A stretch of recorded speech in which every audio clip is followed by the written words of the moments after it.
Welcome back to the Rusty Pipes Week 7 Power Rankings. A lot of changing in the standings and the rankings this week. A couple upsets to talk about, but we'll get right into it. This week we have a new number one in the rankings, and that for the second week in a row. And this team is Mixon Aaron's Ayahuasca, owned by Josh. Josh has quickly risen in the rankings these past couple weeks and has now established himself as a top team in the league for now. Right now, Josh is on a 4-game winning streak, and his team shows no sign of slowing down. With Cooper Kupp dominating for a second week in a row coming off his injury, Josh has a massive advantage at wide receiver compared to the rest of the league. Josh currently has the second highest points for in the league with 820 total points, coming out to 137 points per week. Josh will have a tough matchup this week against El Cabo, who's coming off his first loss this year, but Josh's team is looking very unbeatable at this point, so we'll see how well he can perform this week against some good competition. Live Laugh Facebook, owned by Carson, has now claimed the number 2 ranking in this week's power ranking, and he has earned it.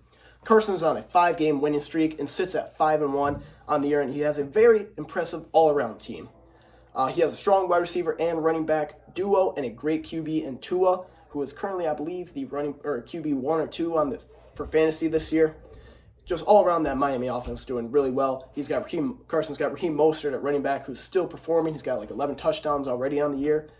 All around, great team. The only scary part is his depth. He does lack depth at both receiver and running back. But, a couple small trades of sending like maybe a 4th or 5th rounder out to some of these lower teams that can fix it. But for right now, Carson does not have to worry about anything, especially come playoff time when all of his guys will be, especially if they're healthy, they won't have any bye weeks to worry about, and Carson will be just fine.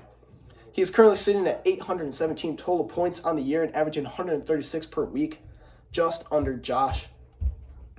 But yeah, Carson, all around, doing really well, and he's tied with Josh for best record in the league.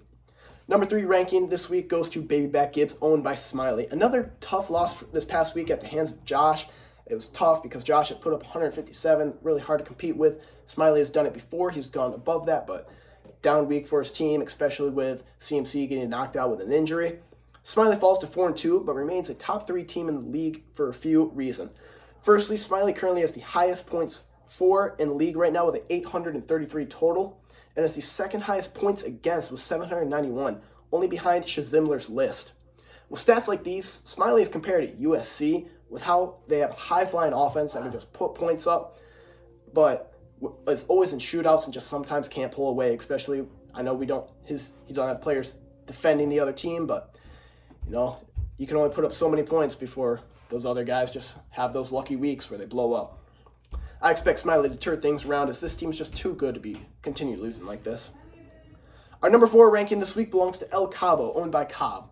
Cobb lost a tough matchup this week to Jay, who secured the upset win, and Cobb lost his undefeated status, and questions have started arising about Cobb's possible fraudulent start, as many are comparing him to this year's Colorado. Cobb sits at 5-1, but we look at his numbers, and it's an interesting evaluation on just how good this team really is. Cobb's points for is at 770 total, which is just 5th highest in the league and only 9 points above the number 6 team. But where things get interesting is Cobb's points against. He has the lowest points against the league at a lowly 594 total, 44 points less than the next person, and a whopping 197 points less than Smiley. So this begs the question, is Cobb an actual title contender, or has he just been riding the edge and will soon be exposed by these other top teams that can actually put up points consistently? Cobb's next 3 matchups are against Josh, Carson, and Reach, all of the top teams in the league right now. And just like Colorado entering Pac-12 play against USC and Oregon, this could get ugly, folks.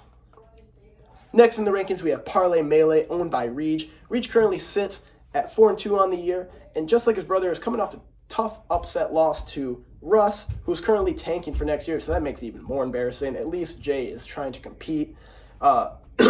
It was all around poor performance from this year, this week, as only DeAndre Swift and newly acquired Tony Pollard went above their projections on the week.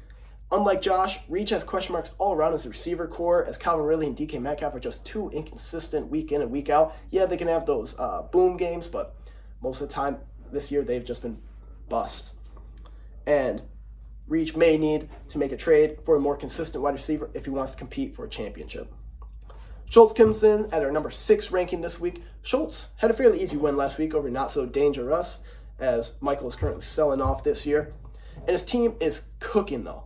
He sits at 4-2, and minus a down week from DJ Moore, his team was all around solid, especially with Jonathan Taylor earning a larger role as he works back into the Colts' bell cow. With Schultz putting up a respectable 130 points per game through 6 weeks, he could compete with any of the top teams. And especially, as Schultz likes to do, he'll keep making trades up until the deadline. He may find some players that he might likes that end up blowing up second half of the year. We'll find out, but never doubt Schultz when it comes to trades. Our number 7 ranking this week goes to Suck My Wake, owned by Richie. Richie's team is a tale of old and young. On one hand, he's got guys like Adam Thielen, DeAndre Hopkins, and Kirk Cousins being big contributors for him. And on the other, he's got younglings like Kenneth Walker, Rachaad White, and Drake London. Richie's point differential is nearly even, with his points for being 695 and his points against being 691. Richie currently sits at 3-3, and while he has won it all with teams similar to this before being a 6th seed in the playoffs, he'll have a hell of a battle come playoff time, but the Durham Dink always seems to have some magic to pull out of his ass, just like the St. Louis Cardinals do every decade or so. Drone Tree Trimmer is our number 8 team this week. Jay is coming off an impressive win over Cobb that rejuvenated his playoff hopes. While he does sit at 2-4, his only competition for that final 8th seed in the playoffs is Russ, who is tanking at this point. He's sold off. Jay currently made a trade for Lamar Jackson to replace an injured Justin Fields. He did trade away his first rounder, so that means he is in. The question is, how much will he go in? Will he trade another third? I doubt he'll trade too much more because, 2-4, it's not really a title team. But then again, he's got that win over Cobb. He can lead in this. He can build the momentum, and he can make a run. Maybe he ends the year at like an 8-6, 7-7, something like that. Get into the playoffs with some momentum, and he rides that into the championship.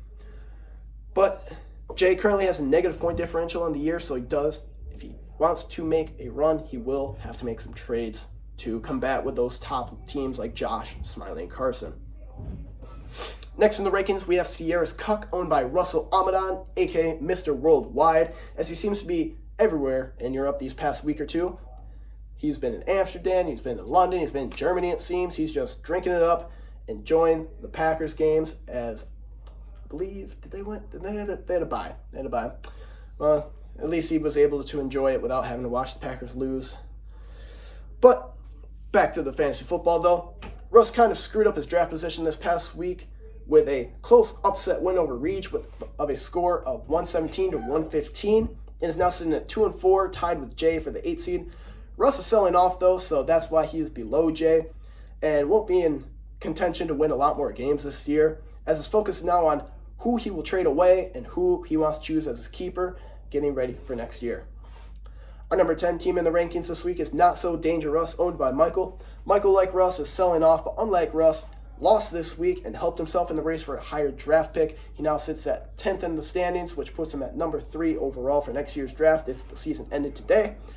There's not much to talk about this team, as most of Michael's stars have been sold off, like guys like Jonathan Taylor and Josh Jacobs. Michael does have an intriguing piece of not smaller guys, but not as high scores, but very consistent scores that may draw interest to some teams toward the deadline. Guys like Ramondre Stevenson, who just had a nice 18-point performance, Joe Burrow, who's starting to get a little more healthy, and George Pickens, who is a star receiver for the Steelers. Not trying to sell my team right now, or not trying to use this video to sell my team, but hope you guys are listening to some of the guys I have on my roster.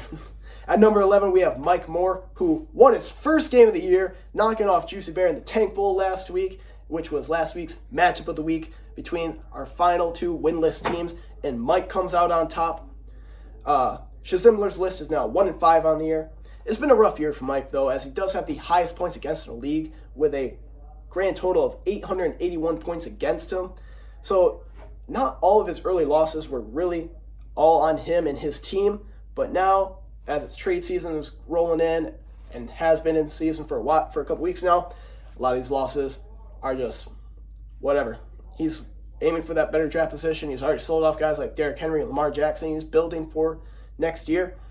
Now, the only question is who will be next, because he does have some intriguing young pieces like Jaleel McLaughlin, Marvin Mims, and Jameson Williams. But that's where some of these trades could get interesting, because Jameson Williams could join a contender now that he showed that he's back, he's healthy, and he's ready to explode for big games where he could go for like 4 for 175 and a touchdown with those big bombs with that blazing speed. And Williams could join a contender, especially we'll see what those Lions fans want to give up for him. Juice Bear is the new basement team in the league. Our own Carolina Panthers, as UD is the only winless team. And after last week's defeat to Mike, UD doesn't care though, as he is now in sole possession of pick 101 for next year's draft, unless he manages to unluckily win 2 games throughout the year, and maybe Mike resecures it, or Mike Goal also comes in as he only has 1 win on the year as well. But until then, it's all excitement in UD's front office as he looks to sell off any more players he can and prepare to reload for next year. That'll be it for this week's Power Rankings. I'll be back later with the Week 7 predictions, and look forward to next week where I'll be going over every team's midseason grades.